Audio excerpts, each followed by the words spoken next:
Been a few days since we've done a puppy video. I figured one of the biggest problems for homesteaders that any homesteader who has animals and a dog, one of the hardest things to teach that dog is not to hurt your animals. So in today's video I'm going to show you the ways that I teach my labs, my bird dogs, who are dogs that go and retrieve birds, not to retrieve my chickens and my other livestock. So let's get into how to have a dog that doesn't hurt your chickens.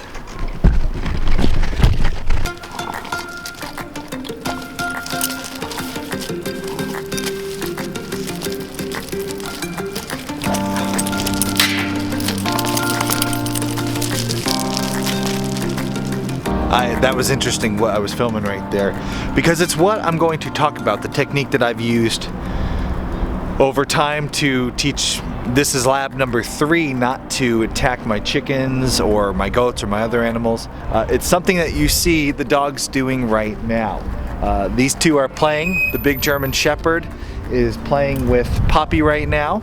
And you'll notice he's kind of biting her on the back of the neck, scruffing her.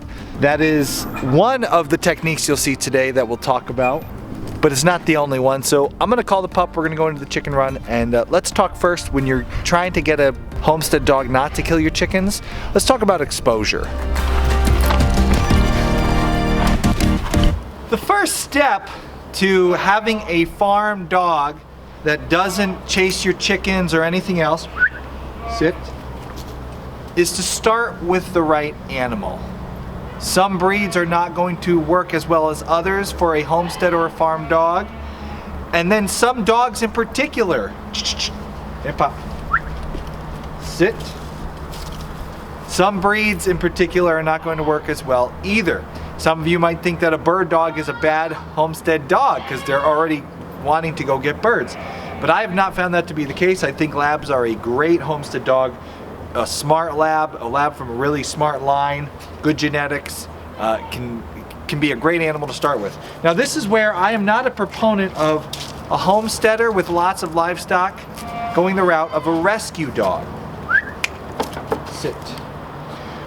A rescue animal has a history that you don't know. That's kind of in the whole deal with the rescue animal, is you're saving them from a bad past. And in that rescue animal's past might be some bad experiences with livestock, with wild animals, with chickens. So it's really hard to get a rescue dog and know if they're going to be able to handle being around your livestock, whether or not you're going to be able to train them. So rescue dogs are great. If you're a dog person and you don't have livestock and you want to do a rescue dog, that's awesome. But if you're going to have a homestead, if you already have a lot of livestock, I suggest finding a really good breeder, someone who you trust, who will work with you and help you be a better dog owner and dog trainer yourself, one like I have found over the years, and get a puppy, because you can start teaching a puppy at a very young age about proper barn etiquette, because that's important. That's really the first step. The puppy needs to know how to handle itself in the barn. And it starts right here at the barn doors. When I open these barn doors, most puppies are going to want to race right in. But I'm training Poppy not to do that. She has to sit when I open these barn doors and wait for me to go in and allow her in. If you have a dog that respects that, you'll never have a dog that sneaks into your barn and kills all your chickens, because you haven't allowed that dog into the barn if you've trained this well enough. So let's start at the barn doors here. I'm going to wait for her to sit. I'm going to go into the barn first, and then I will allow her in the barn when I say so. So let's see if how she's doing with her proper barn etiquette. Hey, Pop.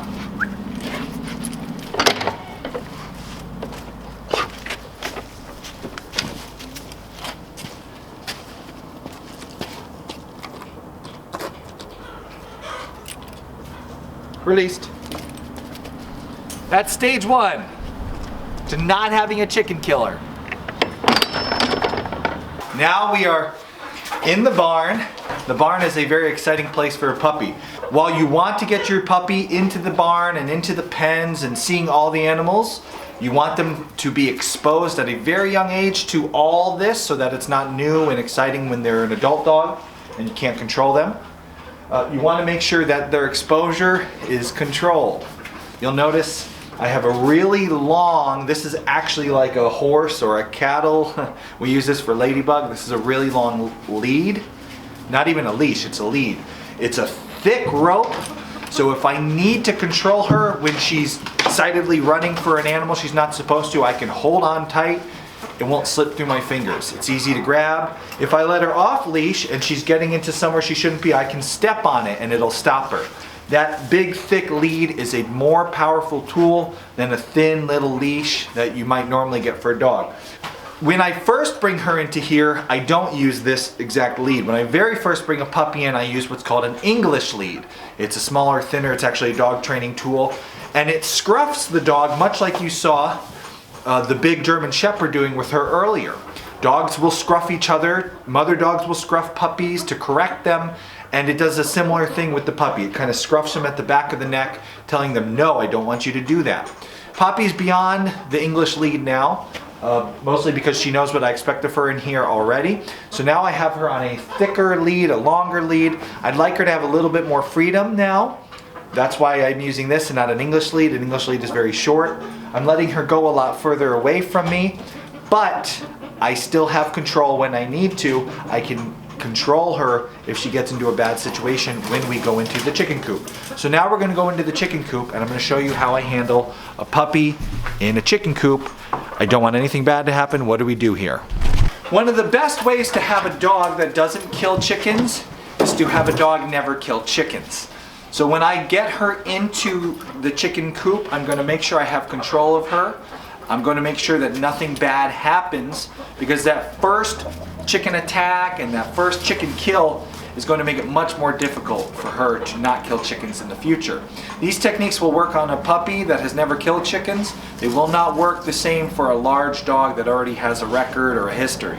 So I'm going to go in here and you notice I'm shortening the lead now. When we go in, I'm going to make sure she's close to me and under control. And as I observe her behavior and see that she's being a good listener, then I can give her more freedom on this lead. So let's go. Into the chicken run. Sit.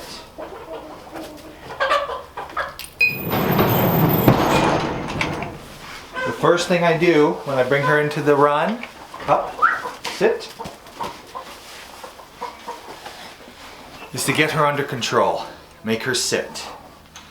If I can't make her sit and keep her sitting while she's in this run, she's not ready to be here.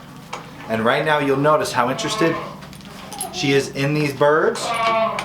No, I want her just to sit right next to me. And I'm just going to tell her no and give her a tug when she is not listening to me. I'm really observing right now how her behavior is. Sit. There you go. And I'm commending good behavior. So nice, calm, good listening. I'm trying to keep her attention away from the birds. I don't want her to be interested in chasing these birds.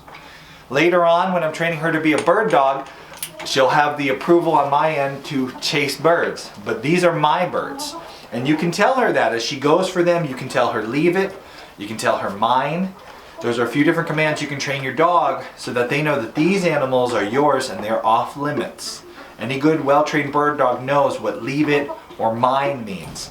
And that's the case. As we walk through this coop, when she gets interested in a bird, starts to chase it, I'll give a tug on her, I'll tell her no, I'll tell her leave it, or I'll tell her mine.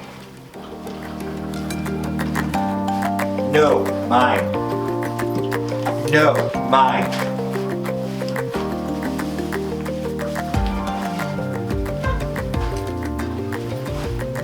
Now I'm giving her a little space here to work. I'm gonna let her get a chicken kind of excited here. She's gonna get near a chicken, the chicken will get excited, we'll see what she does. Right, I mean, she's doing a pretty good job right now. She's not interested in the chickens.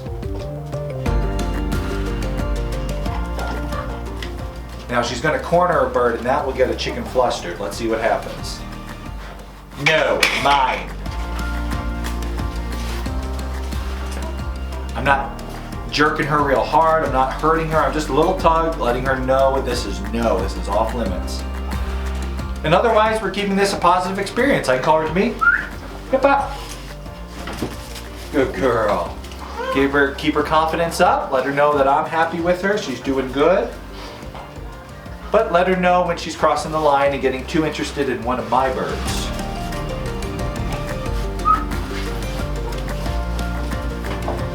No, mine. Daddy? What, buddy? Now I'm gonna let her completely off leash. I'm not holding on to her, but remember I got that big fat lead on the ground. If I need to stop her from doing something bad, I can just step on it. No, mine. Letting go of that lead gives her the feeling that she's free to do what she wants. Her motives will show a little bit more. No, mine. See that? That's what we don't want. No, mine. Now she's sitting. That's very good.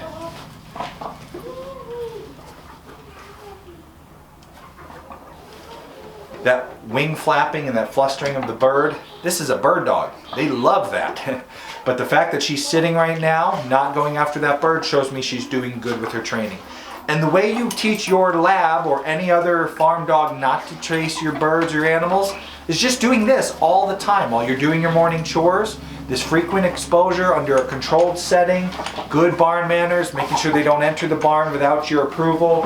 I would never leave her in this chicken run without me watching. Mostly we're just teaching her good manners so she never winds up in here. Or in that moment where she's off leash and someone left the gate open and she does get in here, no, mine. If I yell to her, no, mine, she is called off right away. Let's go. This was a very good experience. We're gonna leave now and close up on the other side of the chicken run.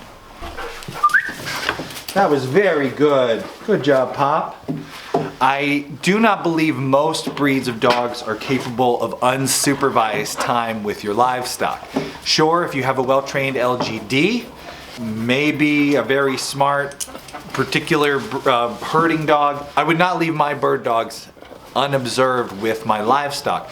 Our goal here is not to train a dog that we can put in a chicken coop and leave all day. Our goal is to put enough precautions in our dog's training that she never winds up in that situation where she's in the chicken coop attacking a bird, not listening to us. So we're mostly just building into her training preventative measures, because any dog that's unobserved long enough in a chicken coop is going to probably wind up killing something. Not because they're cold-blooded killers, no.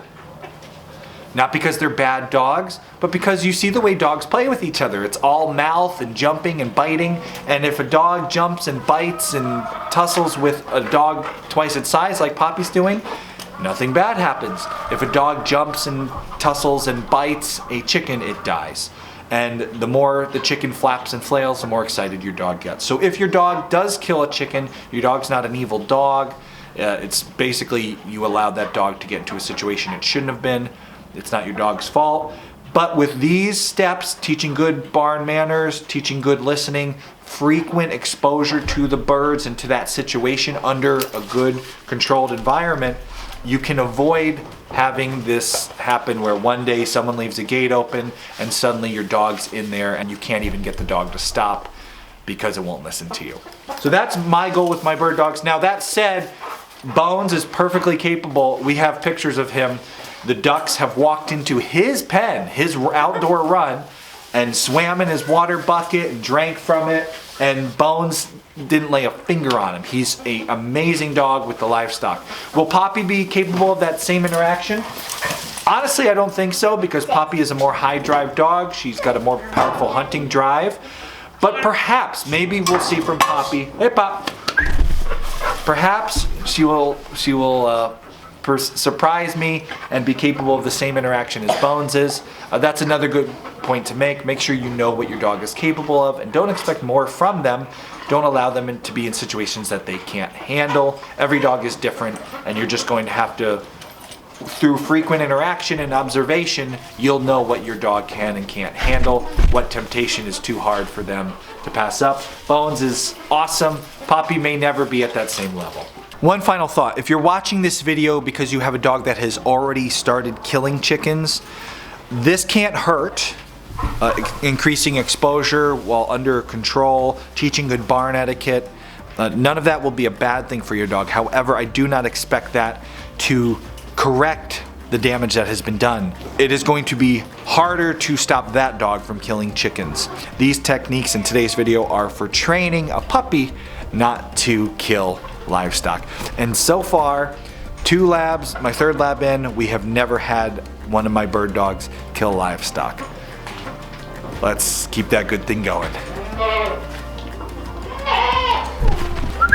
Mama! In tomorrow's episode of Homesteady, we're clearing the car out for something. What? Guess below and then find out in tomorrow's episode of Homesteady what we're doing. If you like our show and you're doing any online shopping, you can support our show without spending a penny extra. When you go to Amazon, first type in www.amsteady.com. It will forward you onto Amazon, or you can just click on this link right here. Helps us do the show. We thank you so much.